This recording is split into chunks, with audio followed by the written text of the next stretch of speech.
श्री शिवाय नमस्तुभयम।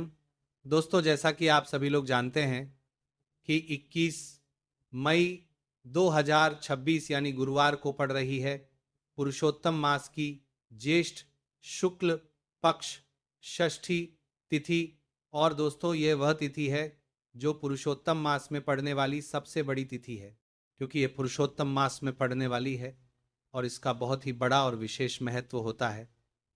पूज्य गुरु जी ने कहा है कि अगर कभी भी मौका लग जाए और पुरुषोत्तम मास की षष्ठी तिथि गुरुवार को पड़ जाए तो आप लोगों को 7 हरा दुआ का उपाय तो अवश्य ही करना चाहिए। इन दोनों का संयोग बहुत ही कम आता है। इसी के साथ में गुरु जी ने अपनी शिव पुराण कथा में बताया है कि इस दिन आपको 7 दुर्वा का उपाय तो आपको अवश्य ही करना चाहिए, क्योंकि ऐसा दिन पूरे साल में सिर्फ एक ही बार आता है। और दोस्तों, आप सभी लोग जानते हो कि गुरुवार का अगर सबसे बड़ा बड़ा उपाय है तो वो 7 तहरा दुआ वाला उपाय है। तो दोस्तों, इस गुरुवार षष्ठी तिथि के दिन आप लोगों को इस 7 तहरा दुआ वाला उपाय को जरूर करना है। बहुत सारे लोग होंगे जिन लोगों ने इस उपाय को ना किया हो, मतलब पूरा साल निकल गया, उन्होंने किसी भी दिन इस 7 हरा दू वाला उपाय को ना किया हो। पर दोस्तों, आपके पास एक आखिरी मौका बचा हुआ है जो कि 21 मई के दिन है। तो इस दिन आप लोगों को इस वाले उपाय को जरूर कर लेना। भले ही आपने पूरे महीने भर इस उपाय को न किया हो, पर अगर आपने इस पुरुषोत्तम मास के गुरुवार षष्ठी तिथि के दिन अगर इस वाले उपाय को कर लिया तो आपको इस उपाय को करने का वो फल मिलेगा जिसकी आपने कभी कल्पना भी नहीं करी होगी। इसीलिए आप लोग इस वाले उपाय को एक बार जरूर कर लेना है, ताकि आप लोगों के हाथ से ये मौका ना जा सके और आपको इस उपाय को करने का फल मिल सके। दोस्तों, ये उपाय पंडित जी ने अपनी अभी ही शिव महापुराण की कथा में बताया है, जिस उपाय को आज हम आपको बहुत अच्छे से समझाने वाले हैं। इस वीडियो को देखने के बाद इस उपाय को समझने के लिए आपको कोई कोई और वीडियो को देखने की जरूरत नहीं पड़ेगी। तो चलिए दोस्तों, उपाय को शुरू करते हैं। देखिए, ये इस पुरुषोत्तम मास के गुरुवार षष्ठी तिथि के दिन ये इतना खास होता है, इतना महत्वपूर्ण होता है। देखा गया है कभी कभी बड़े बड़े पूजा पाठ अनुष्ठान से जो मनोकामना पूर्ण नहीं होते, कि भाई पुरुषोत्तम मास के गुरुवार षष्ठी तिथि के दिन एक छोटे से उपाय करने से ही आपकी मनोकामना पूर्ण हो जाती है।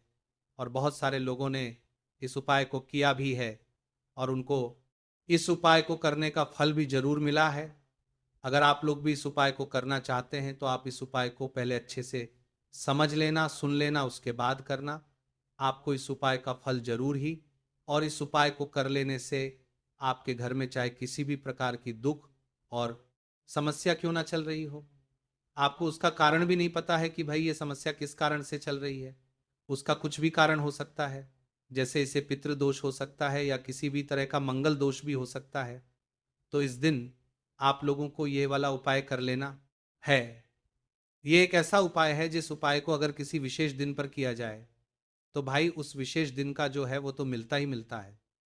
पर हमने उस दिन पर इस उपाय को किया है तो हमें उससे भी बड़ा फल मिलता है, और फल बहुत जल्दी मिलता है, क्योंकि आप इस उपाय को बहुत ही बड़े और विशेष दिन पर कर रहे हो। तो चलिए अब उपाय के बारे में बात करते हैं, लेकिन उससे पहले आप लोगों को ये जानना आवश्यक है कि आखिर ये उपाय किस समय करना है, किसको करना है और कैसे करना है। तो चलिए हम आगे आपको वीडियो में एक एक करके बता देते हैं।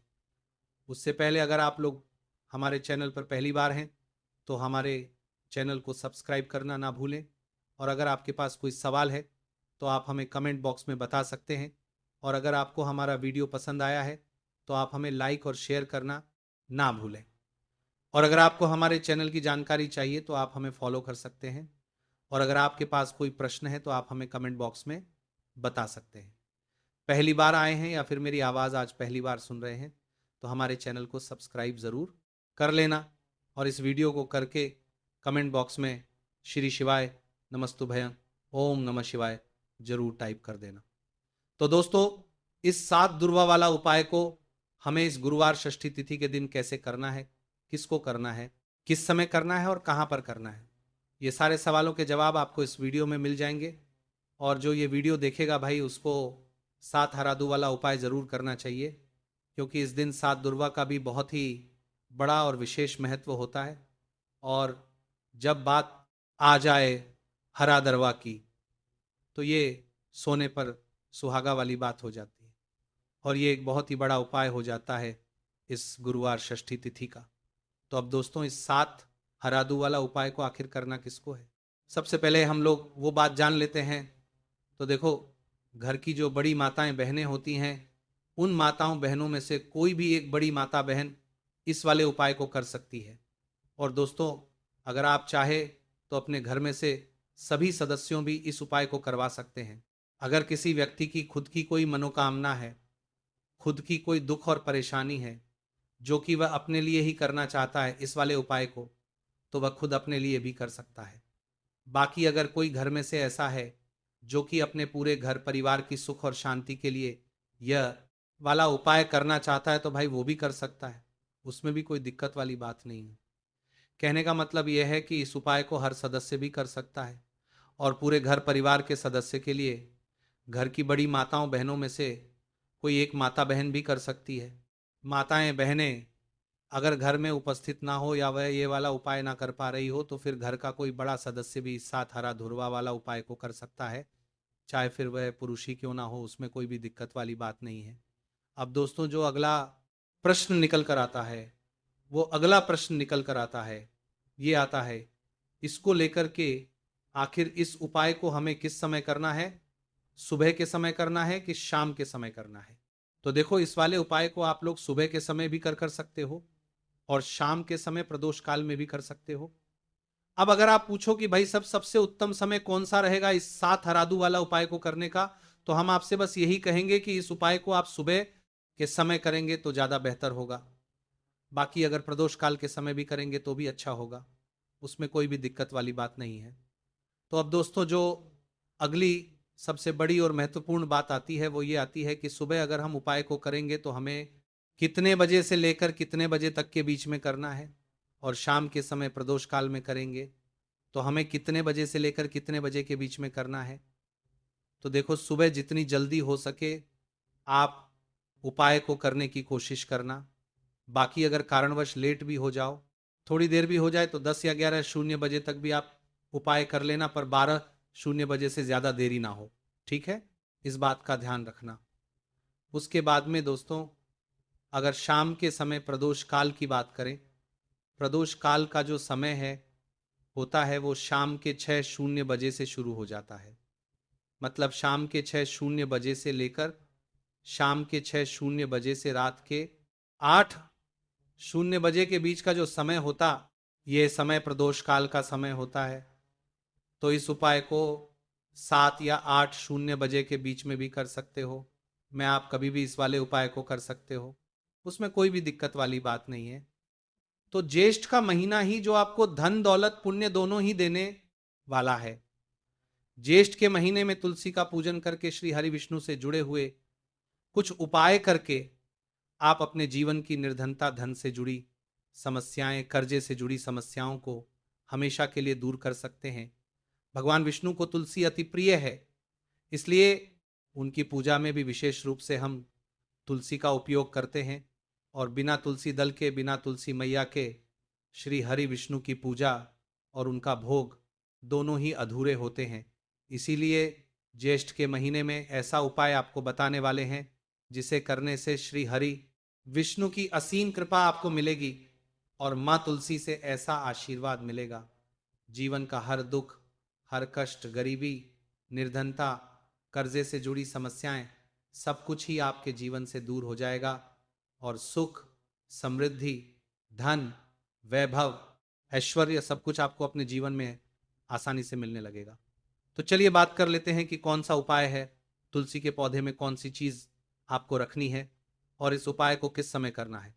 देखिए, सबसे पहले तो आपको बता दें कि अगर आपके घर में तुलसी का पौधा नहीं है तो ज्येष्ठ के महीने में एक तुलसी का पौधा अपने घर में लाकर जरूर लगाएं, क्योंकि ज्येष्ठ के महीने में जो लोग अपने घर में तुलसी जी का पौधा लाकर लगाते हैं, माँ तुलसी का पूजन करते हैं, कभी भी माँ तुलसी उनके घर में निर्धनता नहीं रुकने देती। हमेशा उनके घर में धन की वृद्धि होती है, धन की वर्षा होती है। तो जरूर से तुलसी का पौधा आप ज्येष्ठ के महीने में अपने घर जरूर लेकर आए और अच्छे से आपको माँ तुलसी का पूजन करना है। माँ तुलसी के पौधे की देखभाल करनी है। और वह कौन चीज है जो आपको तुलसी के पौधे में ज्येष्ठ के महीने 21 मई गुरुवार षष्ठी तिथि में रखना है, और कैसे ये चीज रखते ही रातों रात आपके जीवन में चमत्कार होगा और आपके भाग्य का भी आपको साथ मिलेगा। तो देखिए, इस वीडियो में जितने भी उपाय हम आपको बताएंगे सभी उपाय सरल है। देखो, गुरुजी ने कहा है कि गुरुवार के दिन आपको 7 हरा दूं वाला उपाय तो अवश्य ही करना चाहिए। वीडियो के अंतिम में आपको उपाय बताया है, आपको करना है। देखो, आगे बढ़ने से पहले वीडियो को एक लाइक जरूर करें।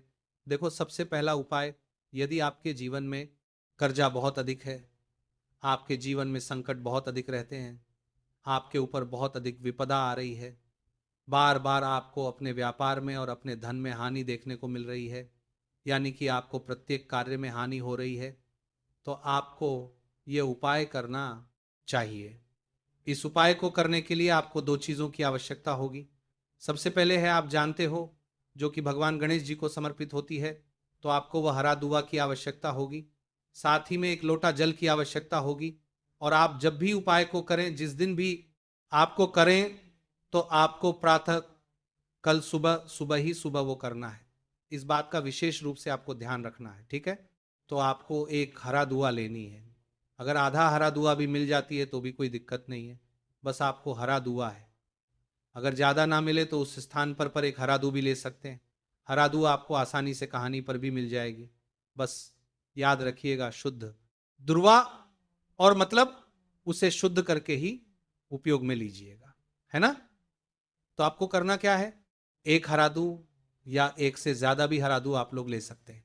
तो एक हरा दू अपनी ले लीजिए। एक हरा दू के साथ में आप एक लोटा जल ले लीजिए, और इन दोनों ही चीजों को लेकर शिवाजी के मंदिर पहुंच जाइए। जी के मंदिर पहुंचकर सबसे पहले आप शिवाजी के पास में बैठ जाइए। शिवाजी के मंदिर पहुंचकर सबसे पहले के पास में बैठने के बाद जो शिवाजी की शिवलिंग होगी, शिवलिंग के ऊपर सबसे पहले आपको ये दूर्वा को समर्पित करना है। दूर्वा को कुछ इस प्रकार से समर्पित करना है कि जो दूर्वा की दांडी का मुख होगा वो जलधारी की तरफ हो, जहां से जल नीचे करता है ना। और जो हरा दुआ का मिला हुआ भाग होगा वो अपने आप शिवाजी के पीछे की तरफ हो जाएगा, ठीक है। तो इस प्रकार से ये हरा दुआ का ये दूर्वा आपको भगवान शिव जी का शिवलिंग के ऊपर समर्पित करनी है। और जो एक लोटा जल आप अपने साथ लेकर आए हैं, इसी दूर के ऊपर भगवान शिव जी के शिवलिंग के ऊपर एक धारा से आपको समर्पित कर देना है, ठीक है। अब यहां पर देखने बात यह है कि यह उपाय इस व्यक्ति को करना है जिस व्यक्ति की नौकरी नहीं लग रही हो, जो व्यक्ति परीक्षा में पास होना चाहता हो, तो इस व्यक्ति को अपने हाथों से इस उपाय करना है, तभी उपाय काम करेगा, ठीक है। उपाय को करने के बाद आपको 3 महीने उपाय आपको कब तक करना है, जब तक कि आपकी नौकरी ना जाए। जब तक आप इस उपाय को नियम के साथ करो, आपकी नौकरी जरूर लगेगी। अब बात करते हैं दूसरे उपाय के बारे में। तो देखिए, दूसरे उपाय जो है, देखिए इस उपाय के लिए आपको मात्र एक लौंग का जोड़ा लेना है, यानी कि 2 फूल वाली लौंग लेनी है। साथ में आपको मात्र थोड़ा सा शहद लेना होगा, और इसी के साथ में आपको तांबे के पात्र अंदर शुद्ध जल लेना होगा। अब देखिए, इन सभी सामग्रियों को लेकर के आपको भगवान शिव के मंदिर में पहुंच जाना है। देखिए, ये उपाय आप सुबह से लेकर शाम तक कर सकते हैं। तो वो सबसे पहले तो आपके पास जो 2 फूल वाली लौंग है, उन्हें आपको शहद के अंदर अच्छे से डुबो है, यानी कि दोनों लौंग पर आपको अच्छे से शहद का लेपन कर देना है। अब आपको जो आपके पास एक लोटा जल है, सबसे पहले तो उसे शिवलिंग पर धीरे धीरे समर्पित करना है, और श्री शिवाय नमस्तुभयम इसका जाप करते हुए समर्पित कर देना है। अब आपके पास जो 2 फूल वाली लौंग है, शहद से उसे आपको शिवलिंग पर अर्पित करना है, और आपको प्रार्थना करनी है कि जीवन में जो रोग की स्थिति है वह समाप्त हो, जीवन के जो संकट और समस्याएं हैं वो सभी समाप्त हो, जीवन से जो कर्ज की समस्या है वो समाप्त हो। इस प्रकार से प्रार्थना करते हुए ये जो 2 फूल वाली लौंग ही शहद संयुक्त इस आपको शिवलिंग पर अर्पित कर देनी है। आपकी जो भी समस्या होगी इस गुरुवार के दिन अवश्य ही समाप्त हो जाएगी। तो इस प्रकार से आपको पहला उपाय करना है। अब हम बात कर लेते हैं दूसरे उपाय के बारे में। देखिए, यह उपाय आपके लिए सर्वश्रेष्ठ होने वाला है। देखिए, इस उपाय के लिए आपको चाहिए होंगे 5 हरा मूंग के दाने, और मूंग के दाने कहीं से भी खंडित नहीं होने चाहिए। इस बात का ध्यान रखें। और इसी के साथ में आपको एक तांबे के पात्र के अंदर अपने घर से शुद्ध जल, एक लोटा जल ले लेना है। अब दोस्तों, इन सभी सामग्रियों को लेकर के आपको सीधे पहुंच जाना है भगवान शिव के मंदिर में। देखिए, इस उपाय को भी आप सुबह भी कर सकते हैं और शाम के समय में भी कर सकते हैं। देखिए, भगवान शिव के मंदिर में पहुंचने के बाद आपके पास जो 5 हरे मूंग हैं, उनमें से पहला जो हरा मूंग है, आपको शिवलिंग के सामने जो नंदी महाराज होते हैं और उनका जो पैर उठा हुआ होता है, वहां पर आपको पहला हरा मूंग समर्पित करते हैं और आपको श्री शिवाय नमस्तुभयम इसका जाप कर लेना है।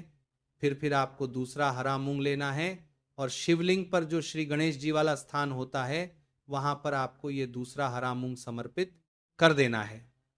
यानी कि शिवलिंग के सीधे तरफ आपको ये दूसरा हरा मूंग समर्पित करना है और फिर आपको ओम गण गणपते नमः या फिर ओम श्री गणेशाय नमः इसका जाप कर लेना है। तीसरा हरा मूंग का दाना आपको भगवान शिव की सबसे प्रिय पुत्री माता अशोक सुंदरी वाले स्थान पर समर्पित करना। शिवलिंग की जो जलाधारी होती है, जहां से जल बह करके आता है, उसी जलाधारी के बीच में जो कहीं कहीं उठी हुई लाइन होती है सांप की आकृति के रूप में, वहीं पर आपको तीसरा हरा मूंग समर्पित करना है और फिर आपको ओम नमः शिवाय इसका जाप कर लेना है। अब दोस्तों, चौथा जो हरा मूंग है, उसे आपको भगवान कार्तिकेय जी का जो स्थान होता है शिवलिंग पर, वहां पर आपको ये चौथा हरा मूंग का दाना समर्पित कर देना है और आप ओम नमः शिवाय इसका जाप कर लेना है। अब दोस्तों, आपके पास जो पांचवा और अंतिम हरा मूंग बचा हुआ है, उससे आपको उसे जल के पात्र के अंदर डाल देना है और इस हरे मूंग से युक्त जल से आपको भगवान शिव के शिवलिंग का अभिषेक कर देना है। जल आपको बिल्कुल धीरे धीरे समर्पित करते जाना है और लगातार आपको शिव महापुराण के मूल श्री शिवाय नमस्तुभयम इसका जाप करते रहना है। फिर आपको शिवलिंग के आगे बैठकर, यदि आप अपने बच्चों के लिए यह उपाय कर रहे हैं, यदि आप अपने बच्चों की बुद्धि ज्ञान और विवेक के लिए उपाय कर रहे हैं, तो उसके लिए आपको प्रार्थना कर लेनी है। या फिर व्यापार में वृद्धि करने के लिए यह उपाय कर रहे हैं, तो उसकी कामना करते हुए आपको प्रार्थना कर लेनी है। या फिर अपनी नौकरी के लिए कर रहे हैं, या फिर अपने इंटरव्यू के लिए, या फिर धन की प्राप्ति के लिए कर रहे हैं, जिस भी कामना के लिए आप उपाय कर रहे हैं उसे परिपूर्ण करने के आपको महादेव से प्रार्थना कर लेनी है और फिर आपको वापस अपने घर आ जाना है। पूज्य गुरु जी ने कहा है कि जो भी व्यक्ति इस उपाय को कर लेता है, तो यकीन मानिए आपके जीवन की जो सारे संकट, कष्ट और बाधाएं ही वह सभी समाप्त होंगे। अब हम बात करते हैं अगले उपाय की। इस उपाय के लिए आपको एक दीपक लेना है। दीपक आप मिट्टी का भी ले सकते हैं और शुद्ध आटा मढ़कर उसका दीपक भी आप तैयार कर सकते हैं। अंदर गोल बाती का प्रयोग करना है और दीपक के अंदर आपको शुद्ध घी का प्रयोग करना है। इसी के साथ में आपको मात्र एक फूल वाली लौंग लेनी होगी। अब ये एक दीपक और एक फूल वाली लौंग लेकर के सीधा आपको पहुंचना होगा बरगद के वृक्ष के वहां पर। देखिए, सबसे पहले तो आपके पास जो एक फूल वाली लौंग है, उसे आपको बरगद के वृक्ष की जड़ में समर्पित करना है। देखिए, अगर आपके जीवन में कोई भी बड़ा संकट आने वाला है, कोई बड़ा कष्ट आने वाला, तो वह इस उपाय के माध्यम से दूर होने वाला है। महादेव की विशेष कृपा रहेगी कि जो भी संकट आपके जीवन में आने वाला होगा वो भी दूर हो जाएगा। तो आपको एक लौंग समर्पित करनी है बरगद के वृक्ष की जड़ में, और वहीं पर आपको जो है गोल बाती वाला दीपक जो आप लेकर के गए हैं, उससे भी वहां पर प्रज्वलित कर देना है। वटकेश्वर महादेव का स्मरण करते हुए देखिए, जब भी आपको जीवन में इस साल लगने लगे कि आपके जीवन में कुछ भी अच्छा नहीं चल रहा है, तब भी आपको यह उपाय करना है। तो इस प्रकार से आपको यह उपाय करना है। अब हम जान लेते हैं चौथ विशेष उपाय के बारे में। देखें, यदि आपके विवाह में, शादी में कोई भी समस्या आ रही है, यदि आपका जो कर्ज है वो दिन पर दिन बढ़ते ही जा रहा है, तो आपको यह चमत्कारी उपाय करना चाहिए। कोई भी समस्या अगर जीवन में है तो उसे दूर करने के लिए आपको उपाय करना चाहिए। मंगल दोष से जुड़ी हुई समस्या भी है तब आपको यह उपाय करना चाहिए। देखिए, इस उपाय के लिए आपको एक तांबे के पात्र के अंदर अपने घर से शुद्ध जल लेना है और इसी के साथ में आपको एक चुटकी लाल चंदन लेना होगा। अब आपको क्या करना है कि जो लाल चंदन आपने लिया है उसे आपको उससे जल के पात्र के अंदर डाल देना है और ये जल जो है आपको लाल चंदन से युक्त तैयार कर लेना है और ये लाल चंदन से युक्त जल आपको भगवान शिव के मंदिर में लेकर के पहुंचना है। लेकिन उपाय भी आप सुबह से लेकर के शाम तक कर सकते हैं। अब दोस्तों, ये जो लाल चंदन से युक्त जल है इससे आपको भगवान शिव के शिवलिंग पर धीरे धीरे अर्पित कर देना है और आपको लगातार श्री शिवाय नमस्तु भयम इसका जाप करते रहना है। देखिए, यदि आपके जीवन में विवाह से जुड़ी समस्या चल रही है तो आपको मंगलेश्वर महादेव का स्मरण करना है और जीवन में अधिक कर्ज की समस्या है तो आपको आर्यन मुक्तेश्वर महादेव का स्मरण करना है। देखना, एक दिन आपकी सब तरह की समस्या जल्दी ही समाप्त हो जाएगी।